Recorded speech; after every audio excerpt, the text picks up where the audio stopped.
Board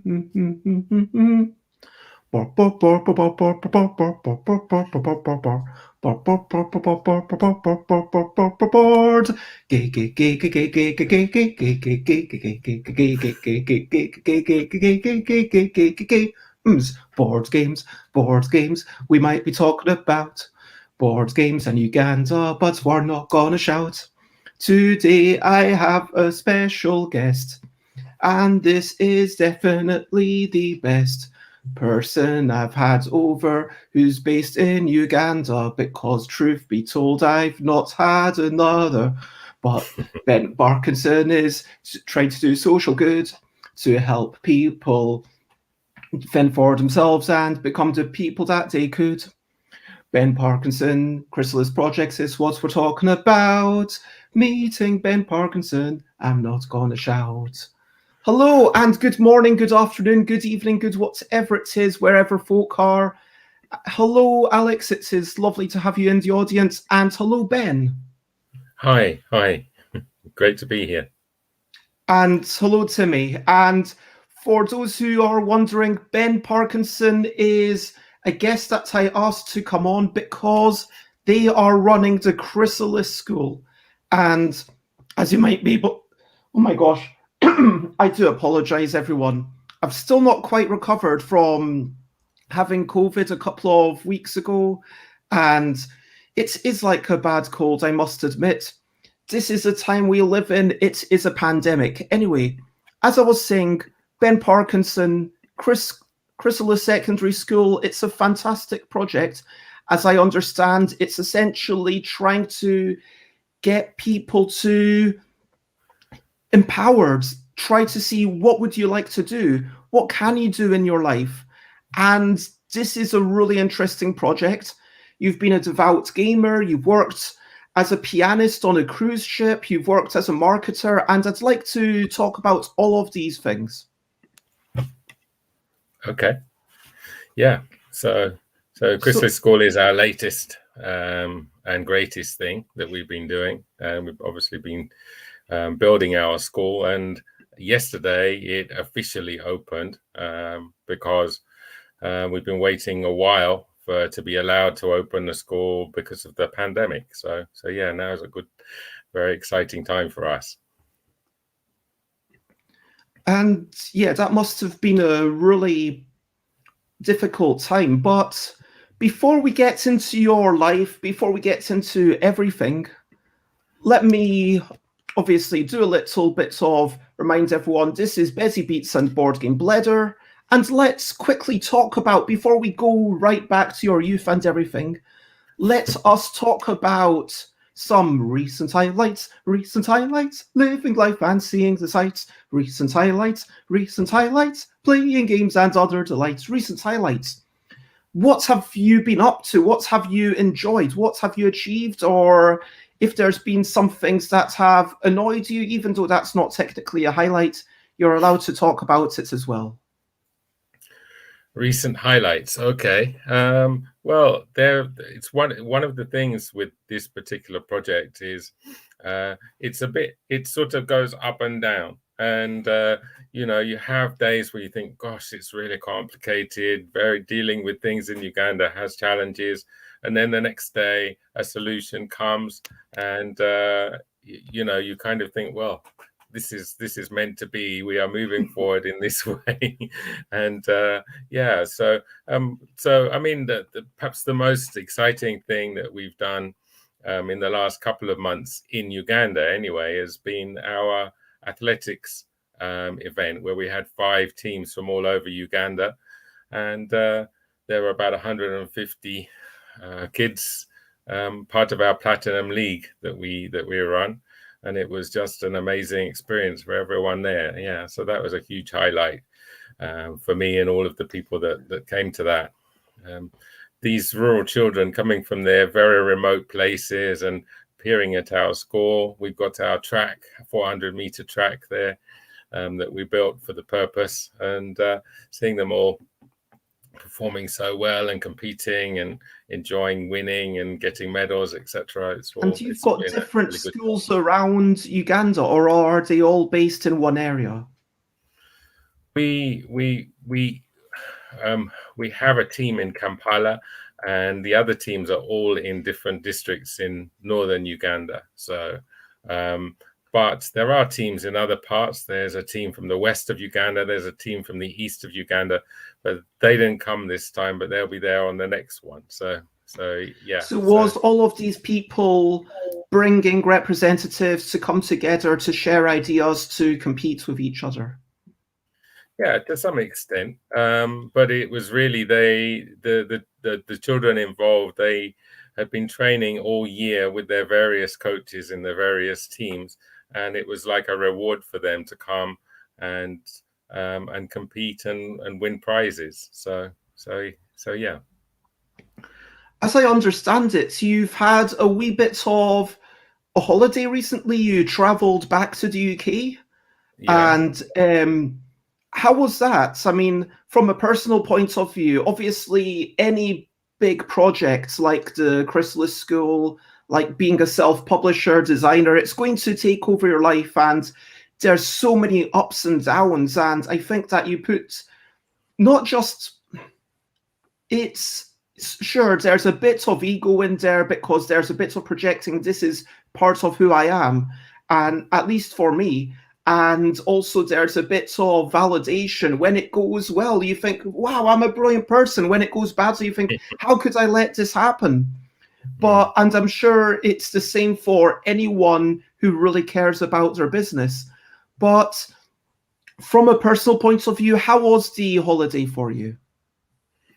Well, it's been a great Christmas. I think it's been much better from what I can tell. I wasn't here last Christmas, but I think it's been a much better Christmas for everyone this year.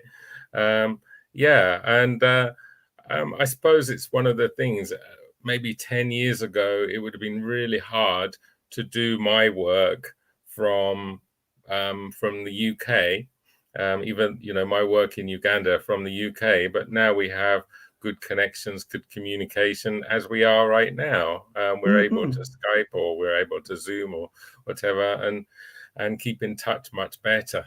And part of our training project is about teaching our young people to be good communicators. So they quite often keep in touch and in what they are doing, even where in the remotest places.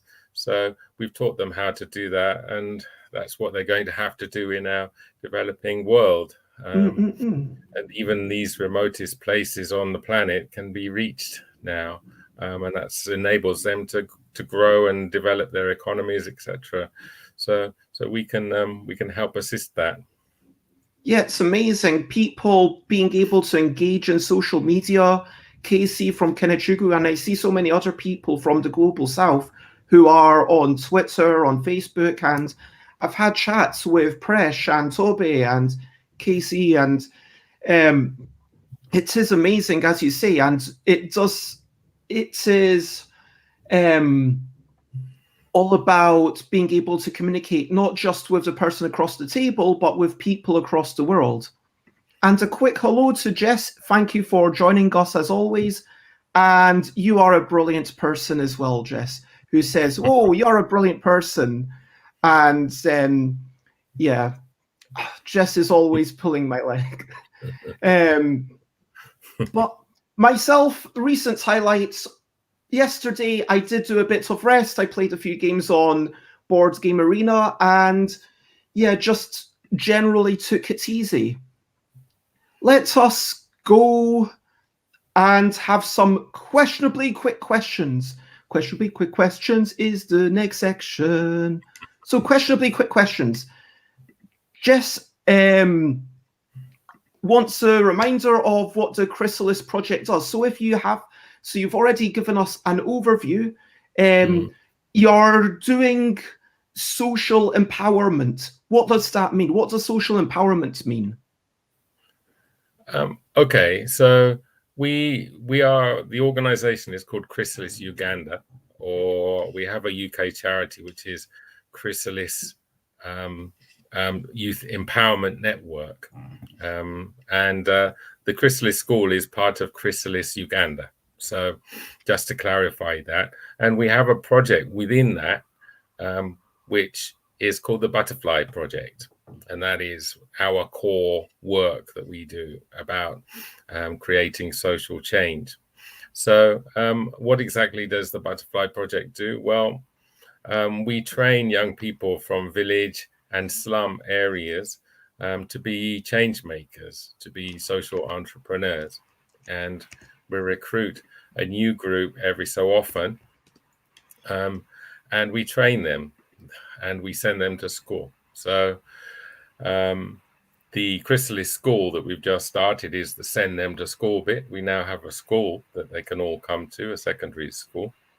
And the Butterfly Project is the training part of things.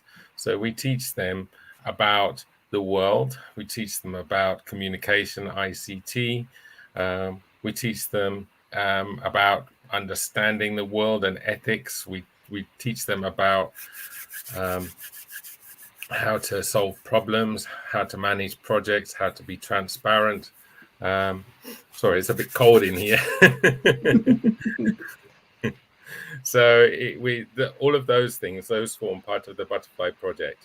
And each, we call them cohorts that we train. There's between maybe 12 and 15 in each cohort.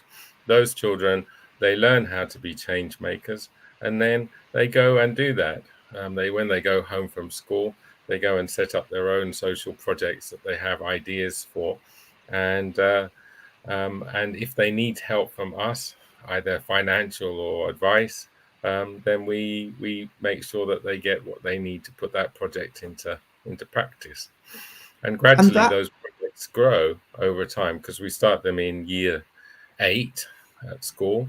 And that runs through for 6 years, 8, 9, 10, 11, 12, 13. So they have 13 years at school. And by the end of year 13, their project has grown and it can kind of stand on its own. That's really what we do. We have these other elements, which are kind of themes, if you like, that our Butterfly Project members get involved with. One of them is athletics. One of them is board gaming. And we've most recently got started working much more heavily into what we call girls' empowerment, because there have been a lot of issues with that in Uganda during this lockdown period. I can imagine that there's, misogyny basically wherever you look. And I think that that's something that we'll drill more into later on. But, and Jess says, it reminds you of The Prince's Trust a bit more entrepreneurial and more about social change. I think that's right. Let's get back into that in a wee moment, and let's get a wee bit more personal. And with the questionably quick questions. And firstly, Alex asks, what is your favorite sound? Never even thought about that. But I guess the first thing that came to my mind was I used to play the trombone. And so yeah, a bit of trombone is very nice. What is the first board game you can remember playing? I think I played a lot of card games with my grandparents, and but those I guess don't count. Things like no, of course they count. Oh, they do count. Okay, yeah. So why not? Why wouldn't they? But I did a lot of Scrabble with them. Oh, and we used to play Sorry. Yeah, Sorry. Maybe the Sorry might have been one of the first ones. Okay. Sorry, and so the big mass-produced things, the traditional folk games. And hello, Yoda, it is lovely to see you. Jess asks, what is your favorite food and why? Can you describe it? I'm afraid there's just a lot of them. So I think I like I think I like something like I'm trying to remember the name of it. It's the carbonara. Anything pasta with carbonara. That's my favorite. Why do I like it? Well, I don't know really. It's the mixture of things. I like things which have got a lot of different flavors in it. So yeah, big fan of cheese as well. Oh yes, I just adore cheese. A bit of blue cheese, a bit of, strong flavors going in there. Jess Yeah. asks, what is your favorite color? And I'm going to ask a related question. Is there a particular color that you would play in a board game? Yeah, I suppose favorite color. I like dynamic things. So, I would be inclined to go for red. But I remember when I was growing up, it was like, oh yes, blue is my favorite. But these days, I think, well, actually, the color I really like, when you see it, it's the one that stands out. Is that, and maybe as far as the color I like to play is orange. But that's because it's a bit easier to see on the board than some of the others.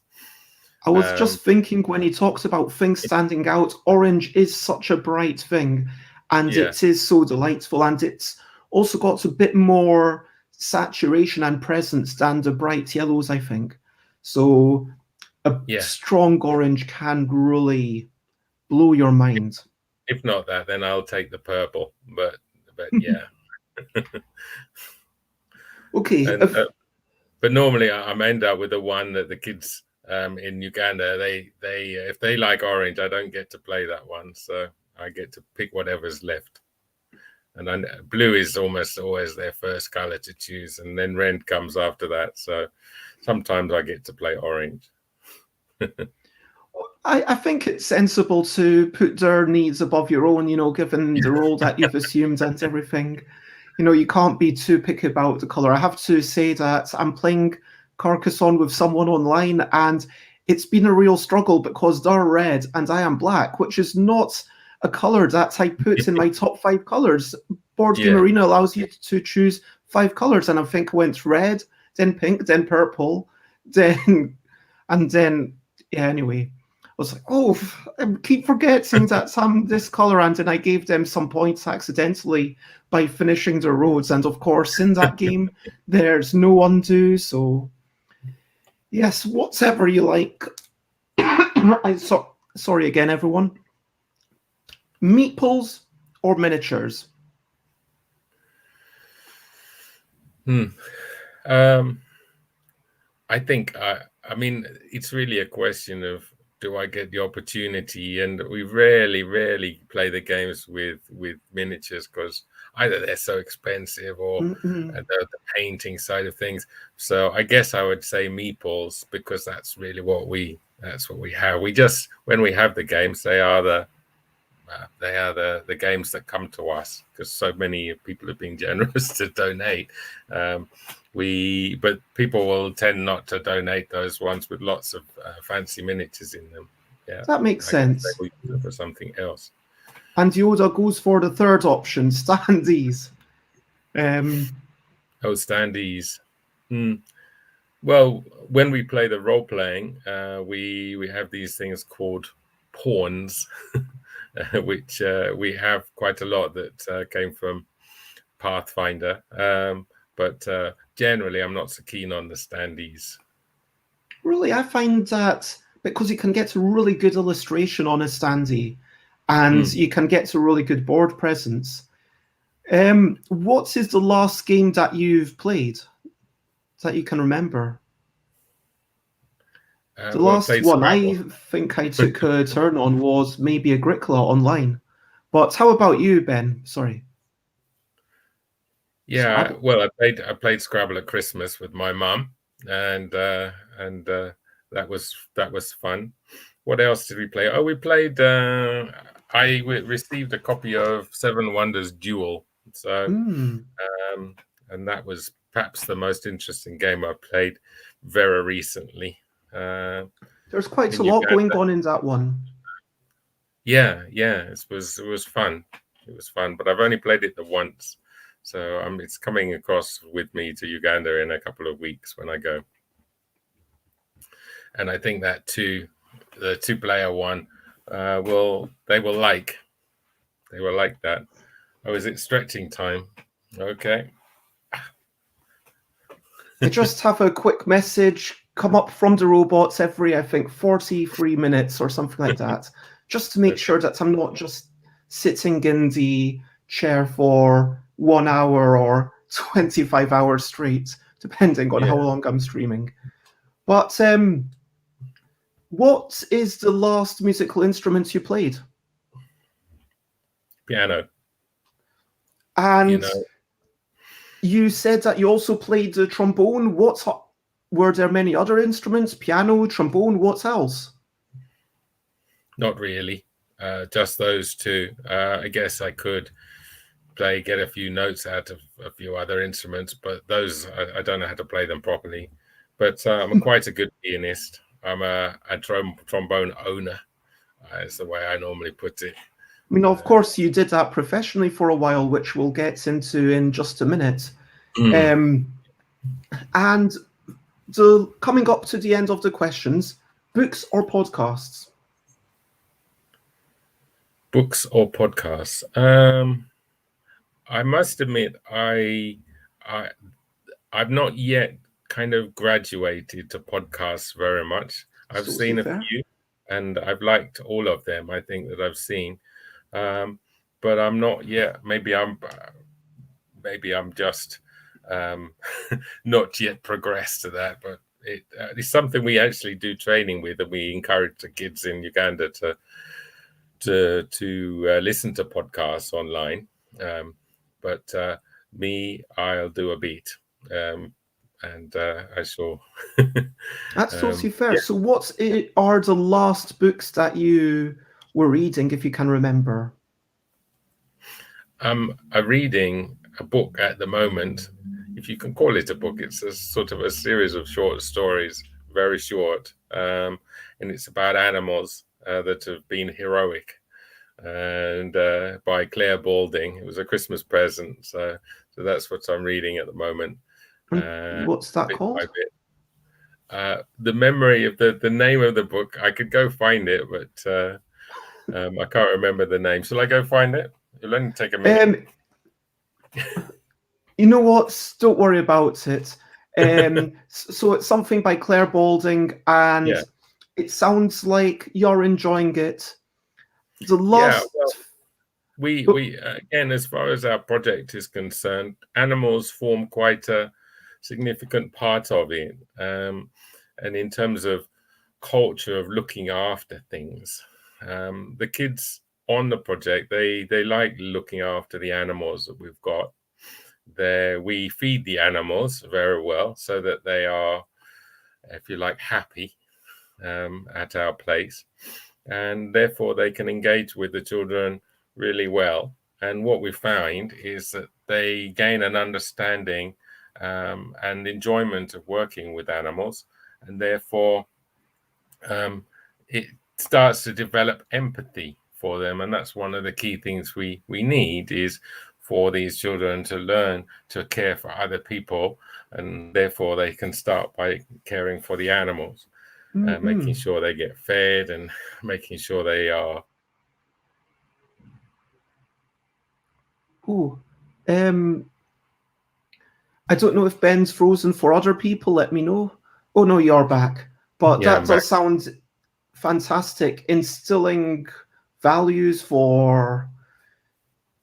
Strangely, these things, they have great impact. I think many people, we kind of do these things as a normal thing, having a dog or having a cat, and we don't examine the real purpose behind it. But I genuinely feel that people have changed the way that they think based on having our animals there. And it's a project cost to have our animals there, but they pay for themselves in results from the people that they're part of our project, who at the beginning had no idea how to relate to the animals, but they learn very quickly. Which animals?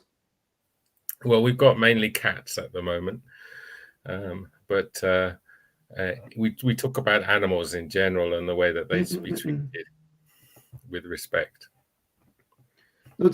So in Uganda, is it still mainly cats that people would be taking care of?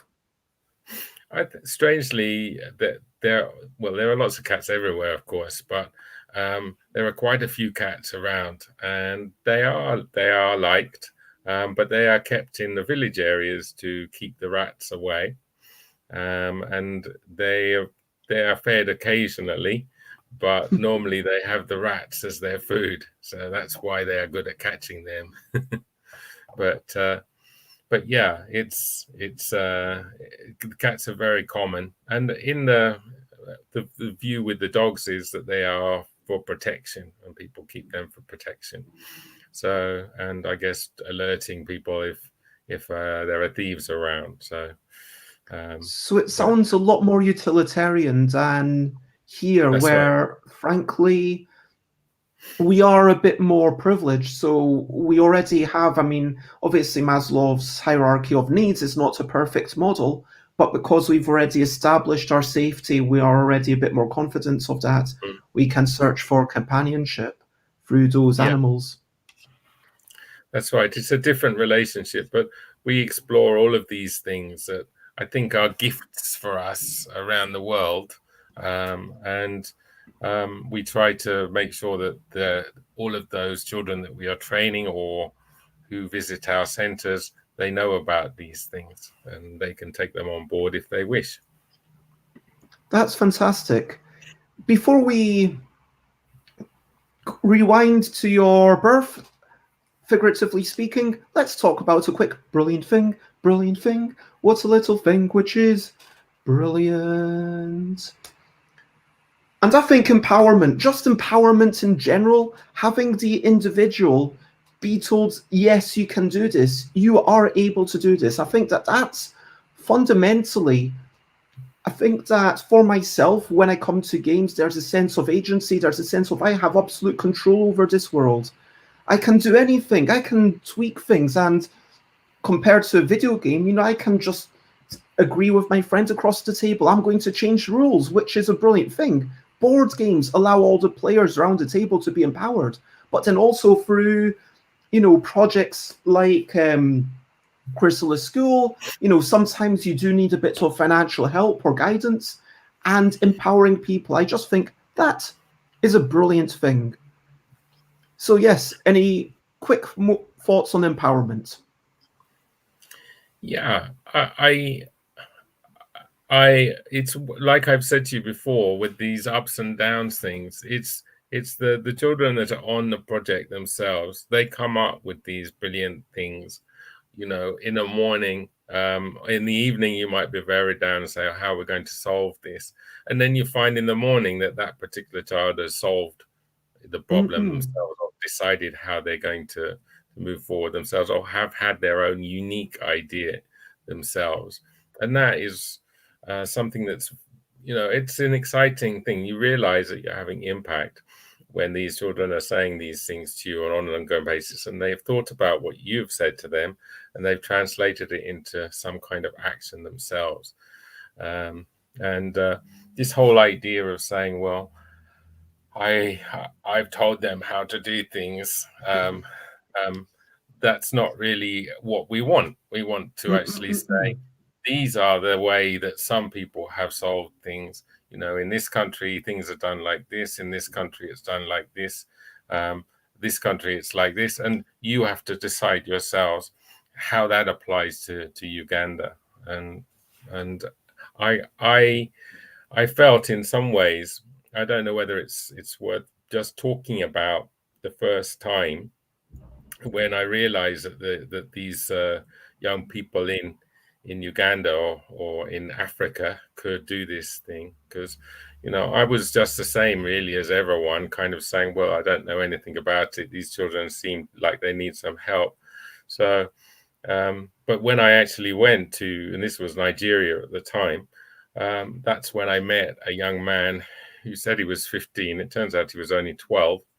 And he says, I know things can be different in my village, but I don't know how to make it happen. Can you teach me?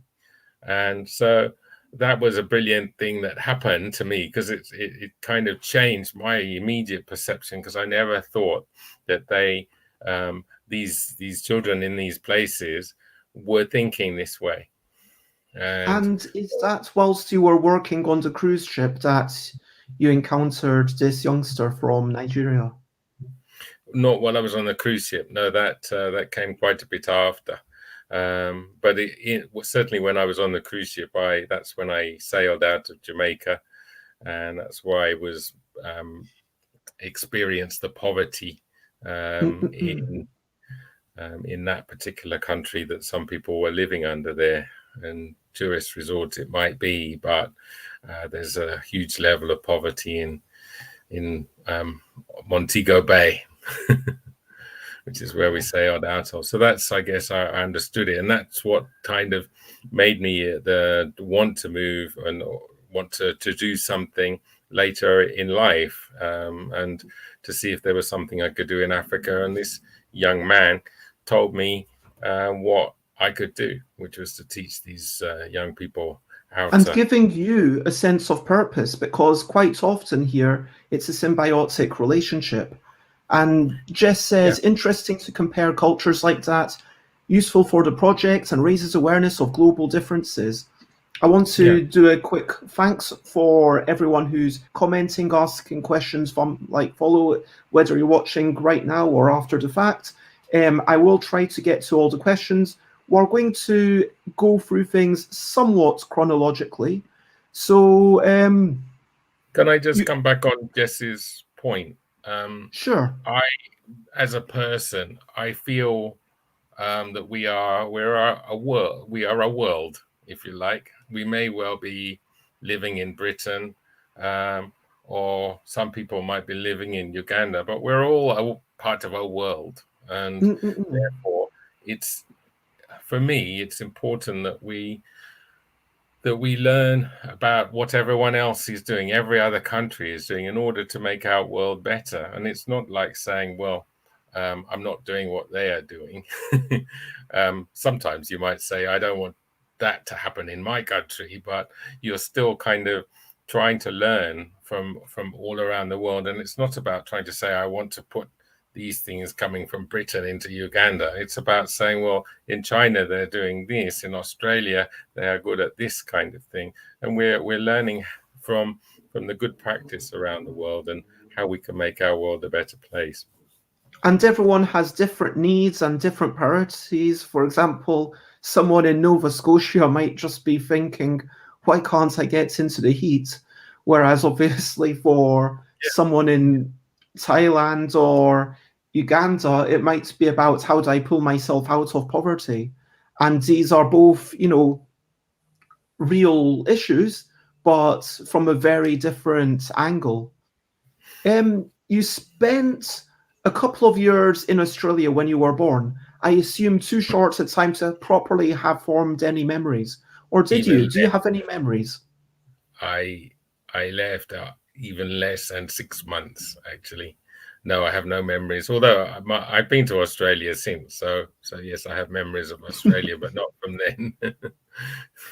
And then you moved to West London with your family, which is actually, interestingly, well, I'm based in London for those who don't know, but probably given that London's pretty big, it might be like as much as 10 miles away. I don't know where exactly you lived, but Acton.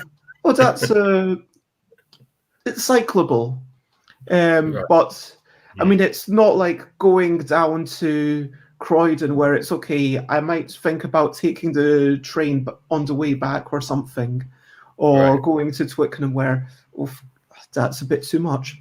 You talk about you came to board games at an early age and you enjoyed being part of the Ealing Games Group. Could you talk about your introduction to games? You've talked about playing gin rummy and sorry and things like that with your family.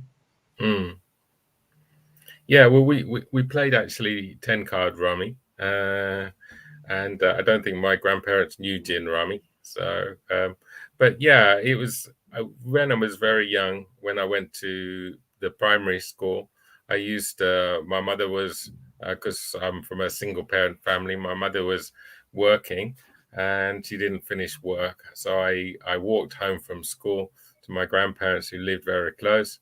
And during the time that I arrived there, and when my mother came to collect me, that's when we played these games every day. So Nice. I must have been 6, 7, that sort of, maybe up to about 8 years old at that point. So yeah, well, I guess it was quite early, but the bug was bitten, if that's the right way of putting it, at that point, as far as games are concerned. And then you enjoyed fairly involved games like Kingmaker, which Alan Paul, friend of the show, who's been on a few times, is currently working on the redevelopment for, of course. Okay. Yes, there's a brand new version coming from Gibson's Games. And you also got into... When I was 8. No, when I was 8. That so game this was a bit... was when you were a teenager. Yeah, 11 or 12, I guess. We were playing Kingmaker occasionally. But when you were 8, you write that you entered the Scrabble Championships, but you qualified with a score based on the wrong scoring system. Yeah. Can you talk very quickly about how your scoring system differed from the proper one? Oh, well, yeah, it was only one rule really that we were doing wrong. And we thought that once you'd used a double word, you could then use it again and again and again. So the scores really mount up if you do that. And the triple words, that would make a big difference, yes. But my score was something, I think it was 1,036 was the score I got, which I applied for. And they thought, oh, wow, this person must be very brilliant. But in fact, it was on the wrong scoring system. Probably would have scored about 600 or something. So you might not have qualified, but it sounds like it was an entertaining experience, at least.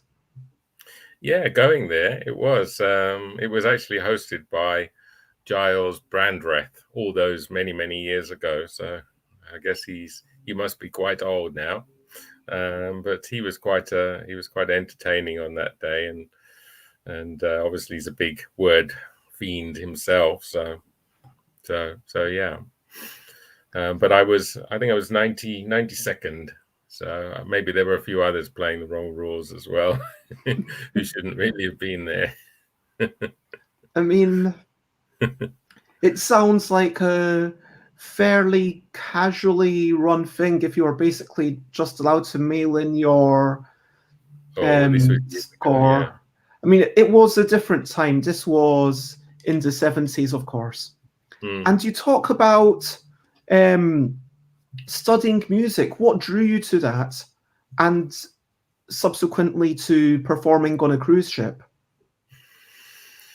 Yeah, I guess it's something that a piano was bought in the house at the time, or should I say in the flat, because it was a very tiny place, when I was very young, maybe even 3 years of age. And so I got to play on that a bit, and it was decided I should have lessons, and gradually I got better, and I seemed to get better quite quickly. So obviously I had a bit of talent in that area, yeah. Now, you talked previously about seeing different cultures and appreciating them. Jess says, I teach in high school in Thailand. I try to expose my students to what's happening elsewhere. And it's important here in that it's a dictatorship in Thailand. So the government here doesn't prioritize teaching about other cultures. I think sociology and anthropology should be taught in schools through primary and secondary, so students are always aware of social and global issues, and so they foster acceptance. Yeah, I think absolutely that's right. And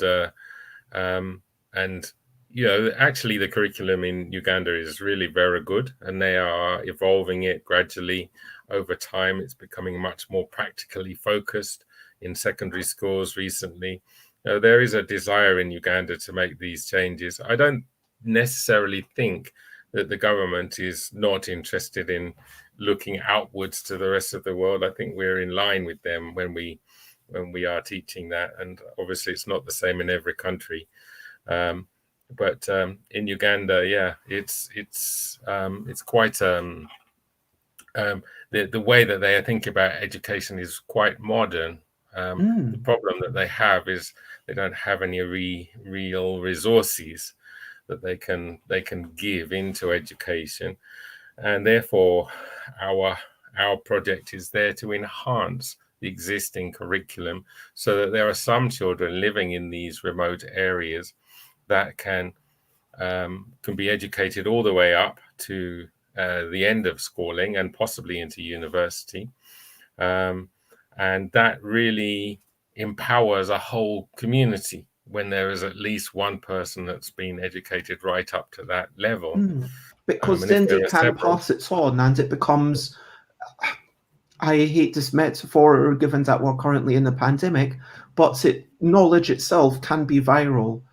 I mean, yeah, both lies are viral, but also spreading good, not misinformation, but actual information can also be something that can spread and spread. Just as in Thailand, the curriculum is uniformity and conformity, which yeah, is I think that's the same in Uganda. I do feel that the issue of empowerment, the teachers are not really used to that side of things, and so quite often children in classes won't be encouraged to speak up. They won't be encouraged to question.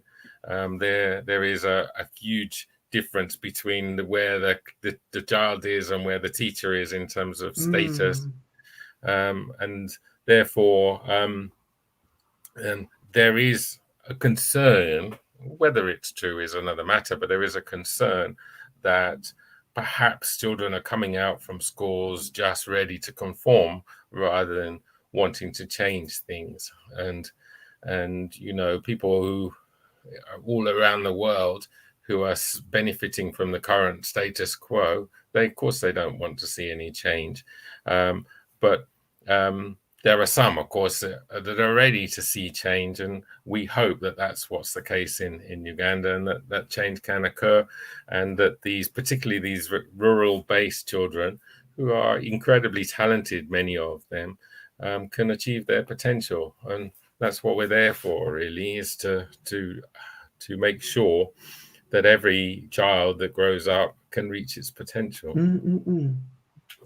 And of course, this goes back to when you were on that ship in the Caribbean, realizing for yourself firsthand the global inequities that exist. And it sounds like that motivated you to try and do something about it. But still, you went off and joined an opticians and started doing some marketing for them. Can you talk about that for a minute or two? Why did you take that job? Did you learn anything about marketing, and what lessons from that particular job would you like to share? Yeah, I stayed there for quite a while, about 10 years, and it gave me a significant knowledge in terms of marketing, which has been quite crucial when it comes to running your own social project, because actually people need to know about it. Otherwise, then you will not get any support for it, because there are no funding streams. So, let me take that funding stream off there. Let me take that from there. They just don't exist, at least in Africa. They don't. So you need to be able to put these things across and explain to people what it is that you're doing. And I learned a lot of that when I was in this particular job. So while I had no vision at that particular time as to be getting involved in things, what I did notice when I was at the optician was that it changed from being a friendly, service-orientated optician to being a commercial optician. And it changed because the rest of the market changed to being very commercial. And for instance, it used to buy European products, and they changed to Chinese products, which were about 20% the cost of the European products, and but they never changed the price of anything. So you could see immediately this was it started the kind of vision for that particular company was changing. And then after a while, they brought in new management at the top who were even more commercial, that had come from supermarkets. And so I witnessed the change between an enterprise which was more socially orientated at the beginning. This would have been in, where would it have been, about 1988 to 1990. By the time we got to 1998, it was very commercial, or was trying very hard to be commercial. And eventually it was swallowed up by another, even larger opticians. So it does feel like that is unfortunately the way that the world trends towards. Unless we take active measures, everything is going to be about, I mean, in America, of course, it's a legal obligation for a corporation to get the most profit possible, which is, it was incredible to me when I discovered this, that it's not just that the directors have no repercussions if they do something immoral, but actually the law dictates that if doing the immoral act would net the corporation more profit, then that is the legal obligation of the corporation, which is symptomatic of how messed up our world is in some ways. Well, I wasn't aware of that, but I very much feel exactly the same as you do there, and in that we're now at that point here, living on this planet, that we need to take some quite hard decisions as far as companies, and that companies need to start thinking very closely about the other issues, the environment and the social aspects, which are part of what social enterprise is. So that enterprises, if they chose to, could become more social. We could have a lot of enterprises that are started up specifically with social goals, which are not still purely focused around profit, if some new policies and some new strategies were in place to reward those companies for engaging in these different types of activities, these environmentally conscious activities. But at the moment, that there doesn't seem to be any sign of that, but that's what I would like to see. And still to social enterprises coming on. Finishing up with the opticians, you chose to leave and start supporting people in Birmingham. I don't know if it was exclusively young people, but helping them find work. Could you talk a little bit about that and what inspired this? In the intervening period, I ran a music agency, which it turned out to be something of a social enterprise as well. But then from there, I moved on to Jericho, and this was an organization that was just starting out as a social enterprise, and it needed someone to come in and sort of develop it and grow it into something more profitable. So it had already started, and then were you invited to join this project? Well, they showed that job, and I decided to apply, and I was successful. Yeah, just brilliant. In the normal way. And while up to that point, I didn't seem to have a great deal of experience in that. But I still took it on board and learnt the ropes after a few months. And yeah, it was quite a successful time while I was there.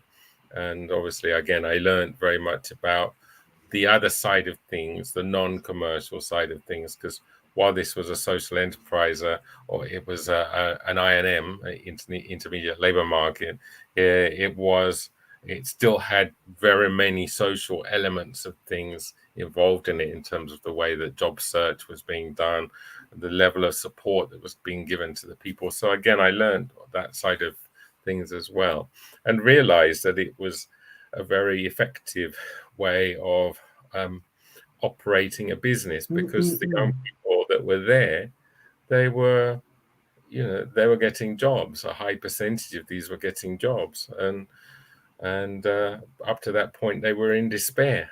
And I kind of felt, as far as Africa is concerned, these children that we are dealing with now in the neighborhood around our school, they're not yet coming into secondary school, and the reason is they didn't have a secondary school to go to, so there was a level of despair to them, and despite the incredible potential, they were saying, well, I would never go to secondary school. Let me just do a little bit of primary, and then I'm done, and then I'll go and do the things that my parents have been doing for years and years and years. So you can see that there's that opportunity to change their own mindset, which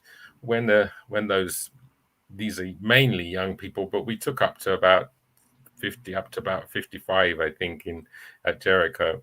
But there was a propensity of younger people there between 18 and 25.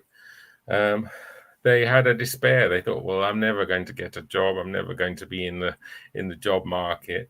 And then you can change that, because you can say, well, actually, you're good at this, or you're good at this. You've got an ability here. You know how to use the computer, or if you don't, we'll teach you.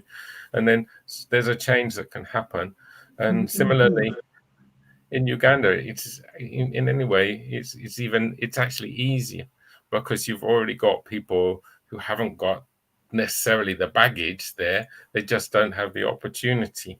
And so you can just give them that opportunity and move them on. And, I heard on Saturday, one of our first people, he was lucky enough to get a scholarship to a university in South Korea, and he's now studying for his PhD.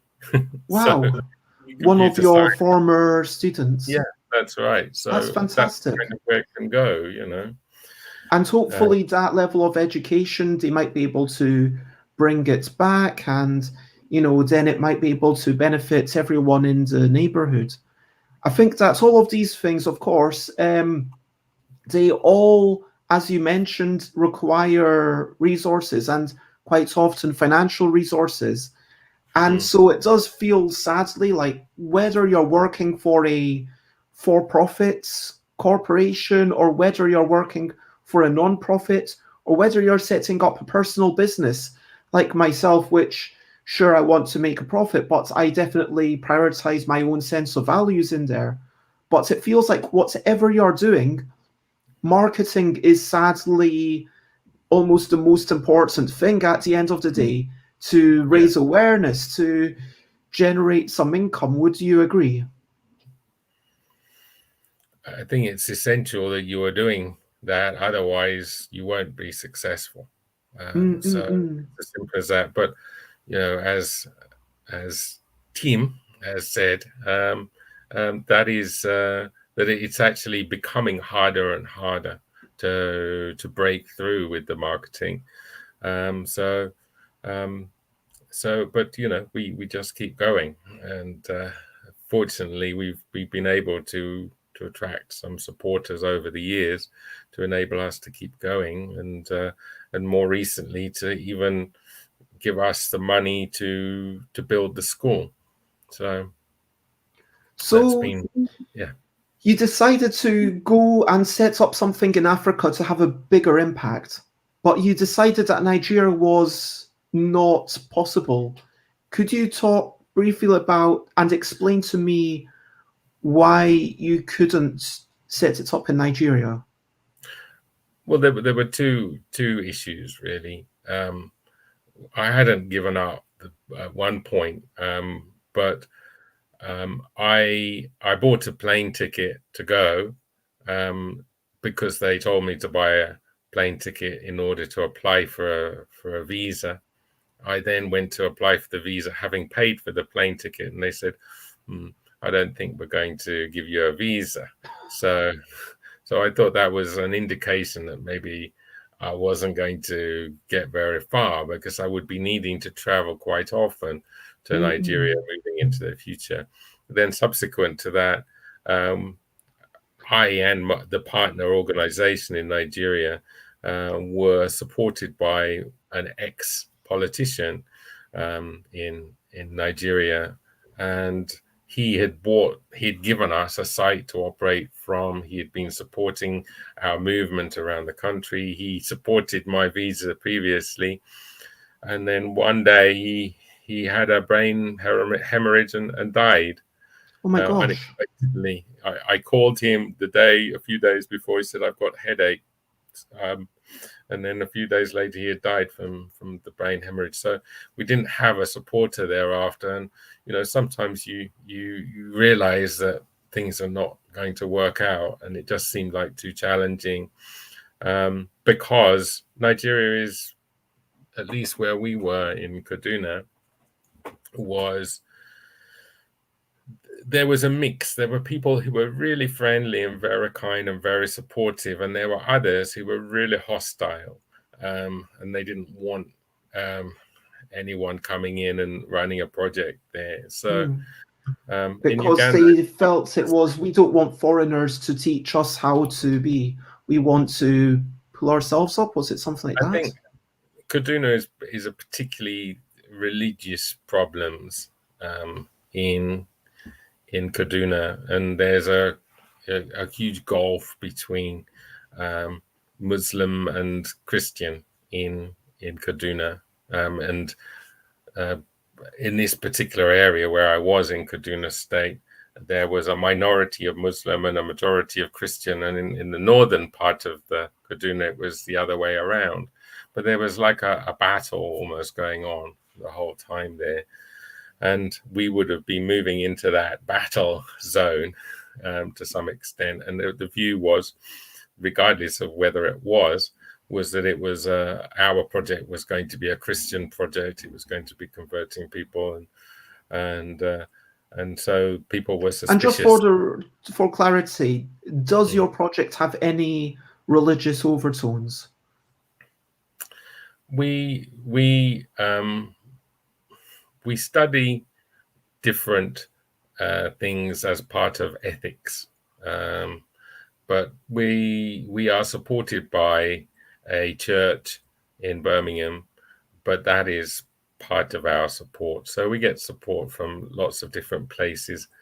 Are we a Christian project? I suppose there are Christian elements to the project, but it's not. I wouldn't say that it was.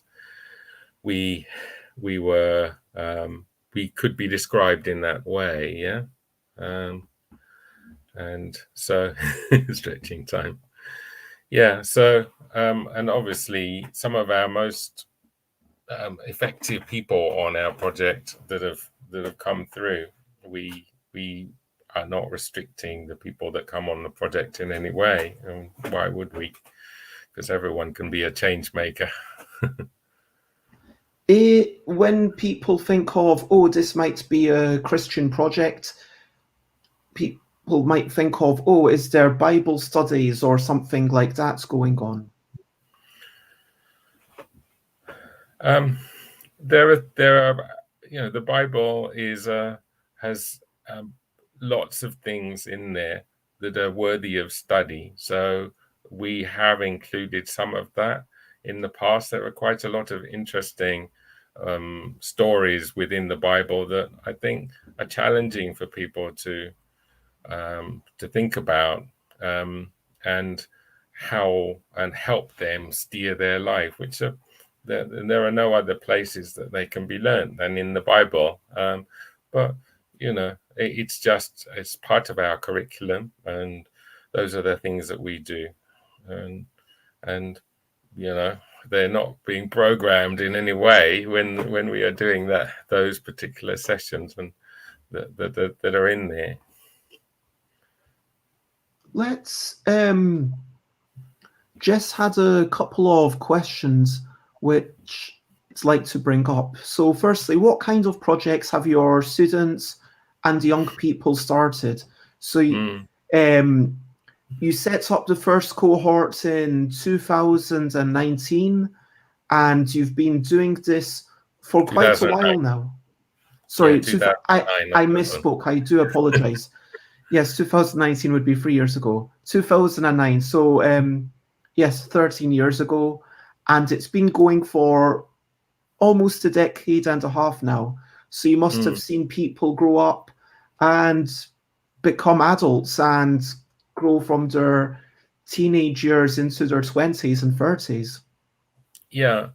Well, we can start with Martin, who I talked to, the one from South Korea. His project, even though he's living in Seoul, he has a project of training young people in Uganda who can get online, and he's been giving them access to training tools and things like that. Just as a starter. Francis, he started up in 2010 something called, or 2012, the Slum Run, which is a running project, and he's now moved out of where he started that from. Is living in another place, and he's now started that one up working in a different community. But we took on what he did in the Slum Run and turned it into the Athletics Platinum League, because it was such a successful project. Eunice, she's just started applying to set up an NGO in the slum area in which she lives, and supporting people. Recently, she did a fundraiser to get food where people were starving in the area in which she was living, and so the girls' empowerment side of things that we are doing at the moment, that idea came from Janet, where she saw that some of her friends were getting married, even though they were 14 or 15, and she felt she wanted to set up a project to make sure that these girls were not being forced into marriage at this early age. And Susan, she has a radio program that she's on every week, talking about issues relating to youth, and she's been doing that now for several months. But she's also one of the ones that set up an athletics team too, because that's something, like I said, that the kids can plug into. The board gamers, Joseph, he's part of our third cohort. He's been instrumental in developing the village board gaming project, going out to different villages and teaching children how to play the different games and showing them how they need to look after them, and developing the library of different things. He's just going into university now as an engineer. And Patrick has been working recently to install our solar power that we have at the school. He's learned all of these different things, but has been helping us with the school development quite significantly. Every one of them. Brenda recently, she started up a bakery in her village area, selling bread, and teaching the other girls in that area how to bake bread. That was a very interesting, successful project that she set up.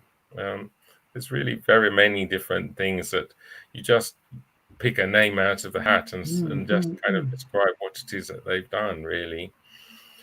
So, and they don't just stick with one. They start one, and then if they like it, they will continue. If they feel that themselves that it's not successful, then they will think about doing another one. But Beckham is the one who came up with the idea for the village board game convention. Wasn't even really a board gamer himself, but he saw the impact it had on other people, and he came along to that, and he actually did computer games with the kids. He didn't do the board games, but everyone else played the board games, and he taught them how to play the board games on the computer. So they were playing things like Small World on the computer in the village. And I think that setting up children and your students to then become teachers themselves is hopefully going to be one of the things that means it's not just the individuals that are benefiting who attend, but everyone in the society will see a knock-on benefit. You know, they well, like not literally everyone, but at least more than just those people. That's right. It's we call it kind of the spider web concept. In you've got this whole web of different people that are all teaching different things, and it reaches a lot of different places it wouldn't otherwise have in each of the areas where they are located. And we're gradually expanding through different districts in northern Uganda. Northern Uganda being the place where there was a very damaging war about 15 years ago, and they are still struggling to get back to where they were beforehand. So Northern Uganda is a key focus because we know that those areas have got so much more potential than that have been, was damaged by the war. People are still struggling with land issues and getting the money together to build up their crops, etc. And there's land acquisition going on in those areas. So from outside organizations trying to buy land very cheaply and then employ local people very cheaply at the same time. So we need to try to protect those people living in all of these districts from selling their land too cheaply. So that's another good reason to educate them as to what they can do with their own land and how they can generate more income from it. So I think this sounds great. I want to, of course, we have gone for over an hour, and I would like to invite you, if you are willing, to come on again.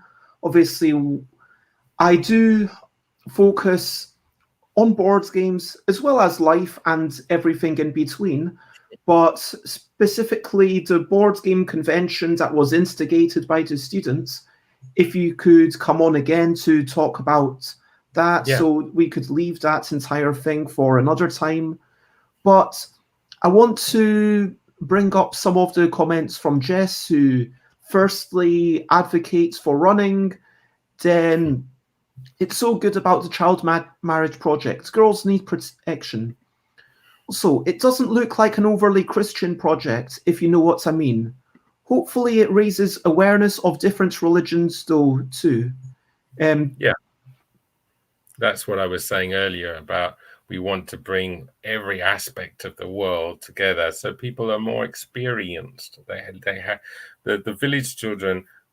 They can be the most talented person in the world, but they don't have any life experience or any experience of what's going on in the world because it's not their problem is their isolation.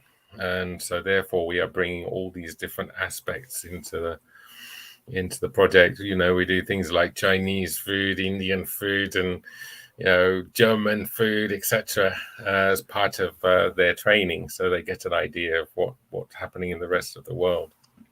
Wow, and are getting amazing food. That sounds fantastic.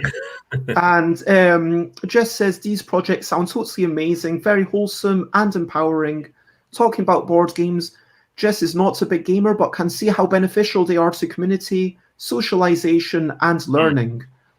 That's and right. Also, we are privileged to have good bread. Glad to hear Uganda is now recovering. I hope things get better soon. There is definitely recovery there. Yeah. So if we, I understand Jess and potentially other lurkers might want us to keep going, but it's like always. I have had conversations in the past where we've just kept going for 3 hours, and at a certain point, I want to start wrapping up. But it has been a delight to. Jess says, I'm not religious, but I appreciate that I was brought up going to church because it helped me understand and appreciate religion and also just keep going forever. But in all seriousness, it has been fantastic. Is there anything that you would like to say about the Chrysalis Project? anything that you would like to say about yourself that we've not gotten to today, I will invite you back.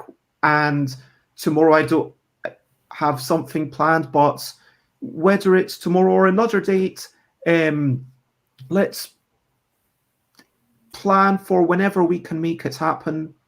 And yes, is there anything that you would like to share right now? I think if there are any listeners that are interested in child sponsorship, we are looking to find sponsors for all of our new trainees that are starting to come to the school at the moment. Obviously, we have a fair number of sponsors coming in, but we still need some more.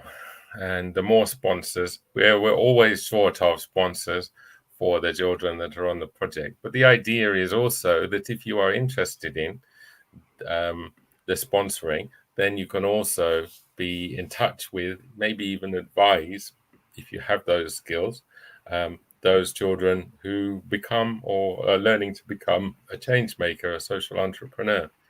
So the cost of doing that is £45 a month. So it's not like a small amount of money. Or we do like half sponsorships if people would like to come in with somebody else. That would also work fine. But how would people go about that? I might have to deliver you some slightly bad news in that if you click the donate button, it says the donation is not valid after you've logged in. So that might be something that you need to sort out on your website. The website, it's very shortly going to be finished, and so that donate will work. But we are on justgiving.com /CYEN. That is Chrysalis Youth Empowerment Network. Justgiving.com /CYEN, and or people can write to me if they would like. Not like it. Sorry, CYEN. Yeah. EM for empowerment. Justgiving.com /CYEN.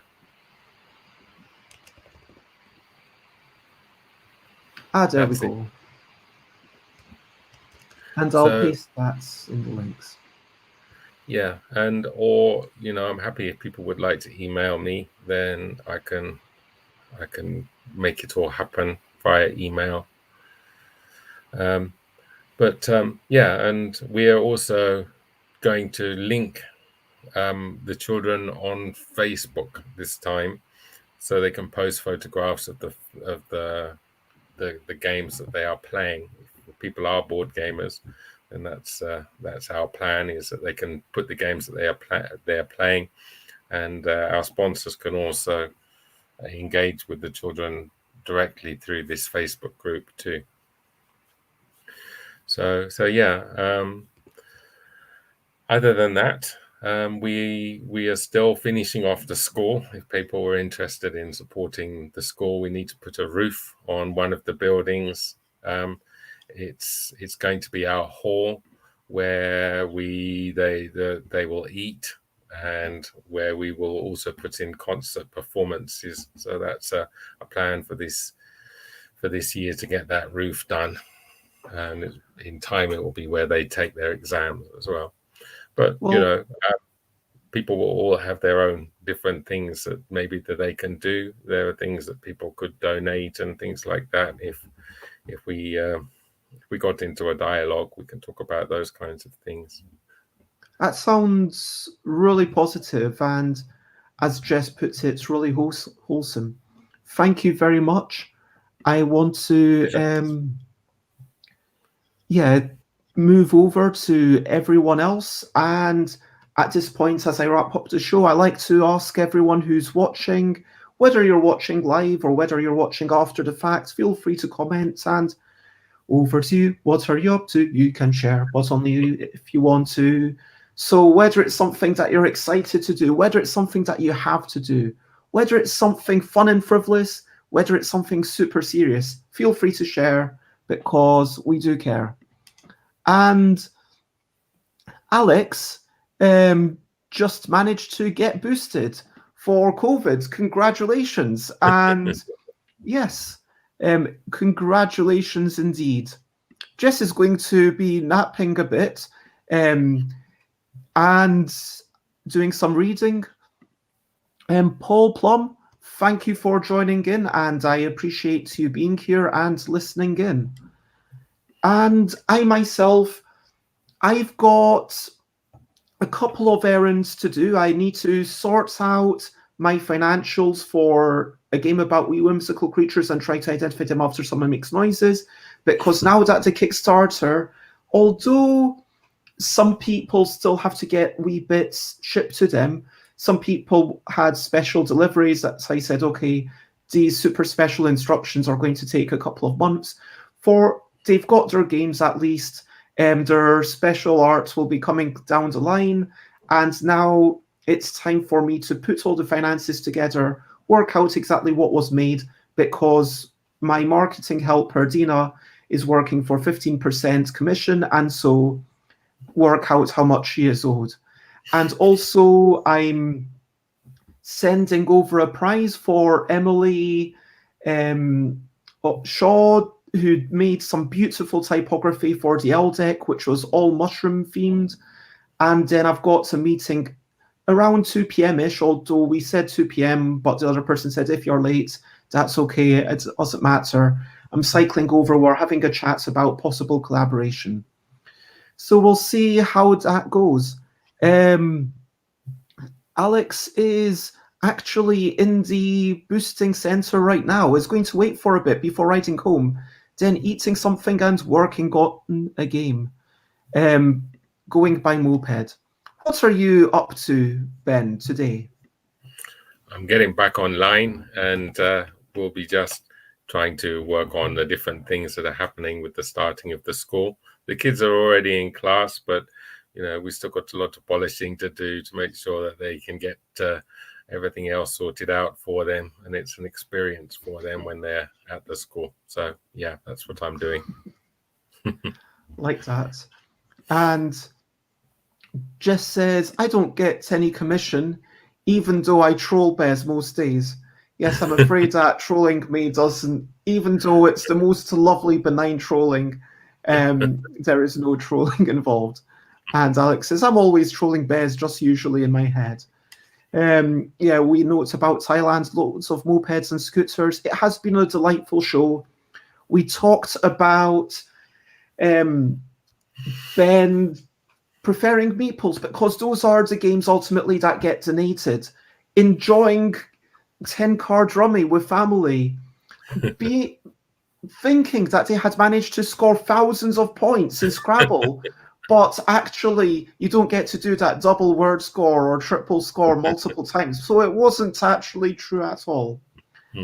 Talking about studying music, playing the piano on a cruise ship, starting to work for an opticians, learning plenty of marketing skills that would be useful forever, essentially. Let's be honest, it is one of those things that sadly it is always, there's so many things competing for attention that it's just so vital.